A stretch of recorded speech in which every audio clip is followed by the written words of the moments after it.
안녕하십니까? 인생의 깊이를 더하는 지혜와 통찰의 시간입니다. 오늘 우리가 함께 나눌 이야기에 앞서 잠시 여러분의 마음을 구하고자 합니다. 만약 잠시 후 펼쳐질 이야기들이 여러분의 마음에 작은 울림을 준다면 조용히 구독 버튼을 눌러주시고 이 영상을 주변의 소중한 분들과 나눠주시길 부탁드립니다. 여러분의 작은 움직임 하나하나가 저희가 더 깊이 있고 의미 있는 이야기를 만들어 나가는데 큰 힘이 됩니다. 이 이야기를 듣는 모든 분들의 삶에 주님의 은총과 평화가 가득하기를 기도합니다. 우리의 삶에는 평생에 걸쳐 마음속을 떠나지 않는 질문들이 있습니다. 특히 젊은 시절 더 나은 삶을 꿈꾸며 고향 땅을 떠나 낯선 땅에 뿌리 내려야 했던 분들에게는 더욱 그렇습니다. 수십 년의 세월이 흘러 머리는 희끗해지고 얼굴엔 깊은 주름이 새겨질 무렵 문득 이런 질문이 묵직하게 다가옵니다. 나는 과연 어디에서 나의 마지막 페이지를 장식해야 하는가? 이것은 단순히 장소의 선택이 아닌 자신의 인생 전체를 돌아보고 정체성을 확인하는 아주 깊고 철학적인 물음입니다. 오늘 우리는 바로 이 질문 앞에서 고뇌하는 재미교포 1세대, 우리의 아버지이자 어머니 세대의 이야기를 나누고자 합니다. 마음의 고향인 한국과 삶의 터전이 된 미국, 그 양 갈래길 위에서 그들이 겪는 현실적인 고민과 감정의 파고를 함께 따라가 보겠습니다. 여기 문갑수 씨의 이야기가 있습니다. 올해 74이 되신 그는 20대 후반의 젊은 나이에 누나의 손에 이끌려 처음 미국 땅을 밟았습니다. 경기도의 작은 시골 마을에서 흙먼지를 마시며 농사짓던 청년에게 미국은 완전히 다른 세상이었습니다. 영어 한마디 못한 채 세탁소 허드레실부터 시작해 밤낮으로 땀 흘려 일했습니다. 그렇게 40년이 넘는 세월 동안 그는 작은 건물을 하나 살 만큼 자수성가했고 아내와 함께 새 아이를 번듯하게 키워냈으며 자식들에게 집 한 채씩은 물려줄 수 있는 아버지가 되었습니다. 아메리칸 드림을 이룬 그의 삶. 하지만 은퇴를 앞두고 갑수 씨의 마음속에는 어린 시절부터 품어온 그리움이 다시 피어오르기 시작했습니다. 그래도 내가 눈을 감을 땐 내 고향 땅에서 감고 싶다. 이 말은 입버릇처럼 맴돌았고 결국 몇 년 전 그는 아내와 함께 서울 근교분당의 작은 아파트를 전세로 얻어 그토록 그리던 귀국길에 올랐습니다. 어린 시절 함께 자란 사촌, 친구들과 다시 만나 회포를 풀고 웃고 떠들며 남은 인생을 보낼 수 있으리라 기대했습니다. 하지만 현실은 냉정했습니다. 수십 년의 세월은 모든 것을 바꿔놓았습니다. 친구들은 이미 각자의 삶에 깊이 뿌리내려 있었고 그들의 세상 속에서 갑수 씨는 그저 미국에서 온 조금은 어색한 어르신일 뿐이었습니다. 상상 이상으로 높은 서울의 물가는 은퇴 자금을 위협했고 병원에 갈 때마다 선생님은 건강보험 적용이 안 되시는 거 아시죠? 라는 말이 차가운 비수처럼 날아와 꽂혔습니다. 한 달이 5달이 되고 고향의 하늘은 점점 더 낯설게만 느껴졌습니다. 결국 아내는 말없이 미국행 비행기 티켓을 예매했습니다. 당신, 여기서 나랑 같이 늙어갈 수 있겠어요? 아내의 눈물 섞인 질문에 갑수 씨는 아무 대답도 할 수 없었습니다. 갑수 씨의 이야기는 결코 특별한 사례가 아닙니다. 오히려 너무나도 흔하고 보편적인 수많은 1세대 교포들이 은퇴라는 인생의 마지막 문턱 앞에서 공통적으로 마주하는 현실의 단면입니다. 그들은 모두 같은 질문을 품고 있습니다. 나는 어디서 죽을 것인가? 나의 마지막 시간을 어디서 보내야 덜 후회할까? 고향이 주는 정서적 안식인가? 아니면 평생을 살아온 익숙한 삶인가? 이 질문 앞에서 답을 찾지 못한 채 오늘도 수많은 교포들이 깊은 밤을 지새우고 있습니다. 라에서 35년을 살아온 박문희 씨의 이야기도 들어보겠습니다. 올해 69이신 그녀는 남편과 함께 세탁소를 운영하며 아이 셋을 훌륭히 키워냈습니다. 10년 전 남편이 심장병으로 먼저 세상을 떠나고 자녀들은 모두 결혼해 각자의 가정을 꾸렸습니다. 은퇴 후 텅 빈 집에 홀로 남은 문희 씨는 매일 아침 말없이 TV 리모컨만 만지작거렸습니다. 어느 날 거울 속에 비친 자신의 텅 빈 눈을 마주한 순간 문득 이런 생각이 들었다고 합니다. 내가 이러려고 그 먼 타국에서 평생을 고생하며 살아왔나. 그 길로 그녀는 큰맘 먹고 한국행 비행기에 몸을 실었습니다. 이모가 사는 안산에 머물며 노인복지센터에 등록했습니다. 처음엔 모든 것이 좋았습니다. 입에 착 감기는 맛있는 반찬들, 구수한 사투리가 섞인 정겨운 대화들, 사람 사는 냄새가 물씬 풍기는 시장 골목. 모든 것이 그리웠던 고향의 모습 그대로였습니다. 하지만 시간이 흐르면서 보이지 않는 벽이 느껴지기 시작했습니다. 동네 어르신들과의 대화는 좀처럼 깊어지지 않았고 오히려 미국 물먹은 사람이라며 슬그머니 거리를 두는 듯한 기색이 역력했습니다. 병원에서는 외국 국적임을 확인하자마자 기계적으로 비용 부담에 대한 안내부터 했습니다. 결국 1년을 채우지 못하고 그녀는 다시 라로 돌아왔습니다. 지금은 LA 한인타운의 시니어 아파트에서 혼자 살고 있습니다. 그녀는 씁쓸하게 웃으며 말합니다. 사람 마음이 참 웃겨. 거기 한국에 있을 땐 여기가 그립고 여기 미국에 와 있으니 또 한국이 낯설게 그립고 난 이제 어디에도 속하지 못하는 이방인이 된 것 같아. 시카고에서 40년 넘게 살아온 정찬호 씨 부부의 사례는 조금 다릅니다. 대형마트 물류창고에서 성실하게 일한 남편과 교회에서 교사로 봉사한 아내, 슬하에 둔 아들은 의사가 되어 부부의 자랑이 되었습니다. 3년 전 이들 부부는 꿈에 그리던 한국으로의 영구 귀국을 결정했습니다. 서울 송파에 작은 아파트를 분양받아 새로운 삶을 시작했습니다. 처음엔 만족스러웠습니다. 세계 최고 수준의 한국 의료 시스템은 편리했고 정기적인 건강검진은 꼼꼼했으며 거미줄처럼 연결된 대중교통은 어디든 쉽게 데려다 주었습니다. 문제는 예상치 못한 곳에서 터져 나왔습니다. 바로 돈이었습니다. 미국에서 생활할 때는 크게 느끼지 못했던 생활비라는 거대한 벽이 그들 앞을 가로막았습니다. 식료품, 아파트 관리비, 전기세, 통신비, 모든 것을 합치니 생각보다 지출이 훨씬 컸습니다. 두 사람 모두 이미 오래전에 한국 국적을 포기한 상태라 건강보험 가입이 늦어졌고 그 사이 발생한 병원비는 상상을 초월했습니다.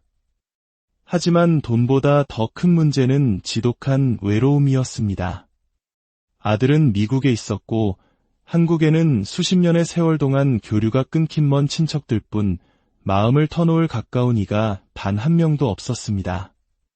결국 아내는 갑작스러운 우울증 진단을 받았고 찬호 씨는 아내의 손을 꼭 잡고 다시 시카고행 비행기를 타야만 했습니다. 그는 말합니다. 한국은 마음으로는 영원한 고향이지만 이 나이의 몸으로 다시 살아내기엔 너무 힘든 곳이더라고요. 반면 조금 다른 선택을 한 김정혜 씨의 이야기도 있습니다. 71살인 그녀는 미국 미시간주에서 간호사로 정년까지 일했습니다. 남편은 몇 년 전 세상을 떠났지만 다행히 두 자녀는 모두 한국에 자리 잡고 살고 있었습니다. 그녀는 은퇴 후 망설임 없이 한국에서의 삶을 스스로 선택했습니다. 아이들 얼굴 자주 보고 손주들 커가는 모습 보는 게 남은 인생의 가장 큰 행복이라고 생각했어요. 경기도 용인의 작은 아파트를 구한 그녀는 지역 보건소와 복지센터를 적극적으로 오가며 한국 생활에 적응해 나갔습니다. 다행히 미국 시민권을 유지하면서도 재외동포 비자를 받아 장기 체류자 등록을 하고 지역 건강보험에 가입해 의료비 부담도 크게 줄일 수 있었습니다. 정혜 씨는 말합니다. 한국의 시스템은 복잡해 보이지만 조금만 공부하고 이해하면 노인 혼자 살기엔 참 괜찮은 나라예요. 특히 혼자 사는 노인을 위한 방문 건강관리 프로그램 같은 복지 혜택은 정말 만족스러워요. 하지만 그녀 역시 완벽하게 행복한 것만은 아니라고 덧붙입니다. 물론 정서적으로는 가끔 외롭죠. 아무리 자식들이 가까이 있어도 수십 년간 희로애락을 함께 나눈 미국 친구들과 깔깔대며 웃고 떠들던 그 시간이 사무치게 그리울 때가 있어요. 이 세 가지의 다른 듯 닮은 이야기들을 통해 우리는 은퇴 교포들이 마주하는 5가지 현실적인 차이점을 발견할 수 있습니다. 첫째, 정서적 소속감의 문제입니다. 미국은 정은 없지만 익숙한 곳입니다. 반면 한국은 정은 넘치지만 이제는 낯선 곳이 되어버렸습니다. 그들이 떠나왔던 1970년대에 가난했지만 정겨웠던 한국은 이제 어디에도 없습니다. 눈부신 경제 발전을 이룬 대한민국의 빠른 속도와 변화된 문화 속에서 귀국한 교포들은 또다시 적응해야만 하는 정서적 이방인이 되곤 합니다. 둘째, 의료 시스템의 접근성입니다. 분명 한국의 의료 시스템은 빠르고 효율적이며 세계 최고 수준입니다. 그러나 외국 국적을 가진 교포들에게는 건강보험 적용까지 최소 6개월의 공백기가 존재하며 이 기간 동안 발생하는 의료비는 큰 부담이 됩니다. 반면 미국은 메디케어를 통해 기초진료가 보장되지만 응급 상황이나 중증 질환에 대한 비용은 천문학적이며 시스템 자체가 매우 복잡합니다. 셋째, 생활비와 주거 환경의 차이입니다. 한국, 특히 수도권의 물가와 부동산 가격은 상상을 초월합니다. 은퇴 자금만으로는 고정적인 지출을 감당하기 벅찰 수 있습니다. 반면 미국은 주택이 넓고 관리비는 비교적 저렴하지만 매년 내야 하는 재산세와 비싼 의료보험료가 큰 비중을 차지합니다. 넷째, 사회적 관계의 깊이입니다. 미국의 한인 사회는 교회나 동호회 등 작은 커뮤니티를 중심으로 형성되어 때로는 한국보다 더 끈끈한 유대감을 형성하기도 합니다. 반면 한국은 관계의 폭은 넓지만 중장년 이후에 깊이 있는 새로운 관계를 맺기까지는 상당한 시간과 노력이 필요합니다. 여기서 오는 외로움의 깊이는 전혀 다르게 다가옵니다. 다섯째, 자녀와의 거리입니다. 결국 부모 세대의 마지막 선택은 자녀의 삶과 깊이 연결될 수밖에 없습니다. 자녀가 모두 미국에 있다면 한국에서의 삶은 깊은 정서적 단절과 그리움으로 채워질 것입니다.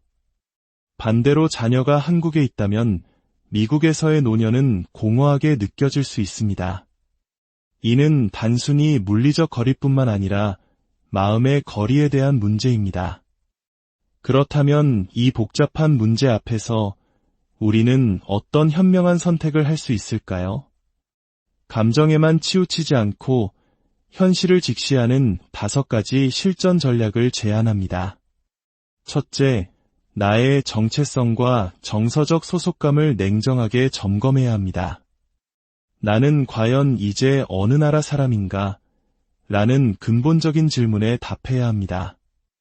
이를 위해 영구 귀국을 결정하기 전에 최소 2-3개월 이상 한국에서 미리 살아보는 예행 연습을 반드시 거쳐야 합니다.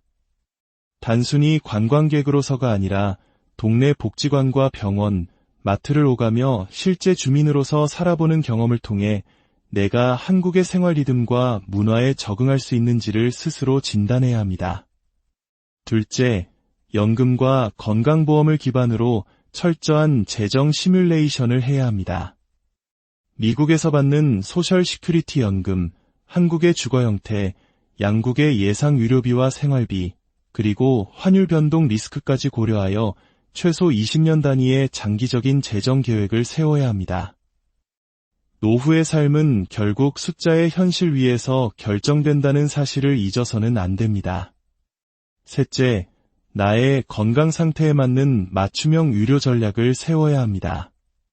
만약 특별한 만성질환이 있다면 해당 질환에 대해 어느 나라의 의료 시스템이 더 유리한지, 치료의 연속성을 어떻게 확보할 것인지 미리 계획해야 합니다. 한국 귀국 시에는 건강보험 가입 전 6개월의 공백기를 대비한 사보험 가입이 필수적이며 미국 체류 시에는 메디케어만으로는 부족한 부분을 채워줄 보조, 보험 가입을 적극적으로 고려해야 합니다. 넷째, 법률과 세금 문제를 선행적으로 이해해야 합니다. 마음만 먹으면 돌아갈 수 있을 것 같지만 실제로는 비자, 세금, 상속 등 복잡한 법적 규제가 발목을 잡는 경우가 많습니다. 미국 시민권자의 한국 내 부동산 취득세 및 양도소득세 문제, 미국 거주자의 해외 자산 신고 의무 등 양국의 세법을 모두 이해하고 반드시 세무 전문가와 상담하여 자산 이전에 대한 계획을 미리 세워야 합니다. 다섯째, 중간지대 전략을 고려해 볼 수 있습니다. 미국과 한국, 어느 한쪽도 완벽한 정답이 아니라면 1년 중 절반은 미국에서 연금과 의료 혜택을 받으며 지내고 나머지 절반은 한국에서 자녀 및 친구들과 정서적 유대를 나누며 사는 양국 병행 체류도 하나의 대안이 될 수 있습니다. 물론 이중 생활비와 비자 문제 등 단점도 존재하지만 정서와 현실의 균형을 맞추는 최적의 선택이 될 수도 있습니다. 결론적으로 미국이냐 한국이냐의 질문은 옳고 그름을 가리는 흑백 논리가 아닙니다.